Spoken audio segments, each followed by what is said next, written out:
আজকে আপনার উপকার করতে গিয়া মানুষ আমার চরিত্র নিয়ে কথা কয়। আপনার তো আমি সেদিন কয়ে দিছিলাম না যে আপনার মতো বড় লোকের আমি বিয়ে করুম না। আপনার সাথে আমার কোনোদিন মানায় না। আপনারা অন্য জগতের, আমি অন্য জগতের। কইছিলাম আশা, সেটা তো আমি মেনে নিয়েছি, তাহলে আবার কেন আমার কথা উঠবে? এটাই তো আপনি বুঝবেন না। গ্রাম অঞ্চলের রীতিনীতি, নিয়ম কানুন কিছুই তো আপনি জানেন না।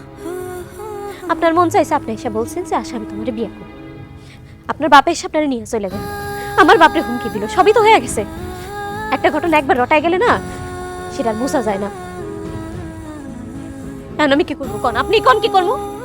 আপনার আমি তখনই কইছিলাম যে এই এলাকায় আর ফিরে আইবেন না। আপনি আইছেন কেন? কেন আইছেন?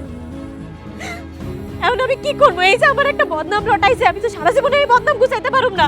আশা, আমি কিন্তু আমার বাবার সামনে তোমাকে বলেছিলাম আমি তোমার পাশে আছি, তুমি আমাকে বিশ্বাস করতে পারো।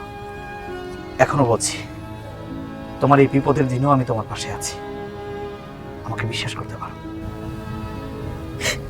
এত কিছু পরে আপনি এই কথা কইতেছেন? এত ঘটনার পরেও আপনি আমার বিয়ে করতে চান? হ্যাঁ, আমি চাই। আঙ্কেল, আমি তো আগেই আশাকে বিয়ে করতে চেয়েছিলাম, কিন্তু আশার ইচ্ছার বিরুদ্ধে গিয়ে তো আর সেটা সম্ভব না। মা গো, মা তুই রাজি হয়ে যা মা।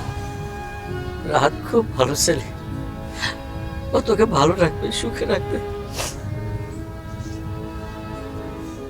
বাবা, আমি কোনোদিন তোমার কথা অবাধ্য হই নাই, আজকেও হবো না।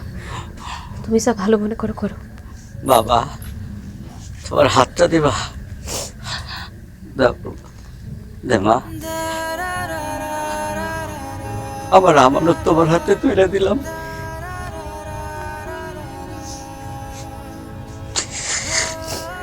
আশা, এই যে এই অর্নামেন্টস গুলো বানিয়েছিলাম তোমাকে বিয়ে করব বলে। পরে যখন তুমি না করে দিলে, ভাবলাম এগুলো দিয়ে কি করব, তোমাকে গিফট করে দিই। বিশ্বাস করো, আমি ভাবতে পারিনি এই অর্নামেন্টস গুলো আমাদের দুজনের বিয়ের অর্নামেন্টস হয়ে যাবে। না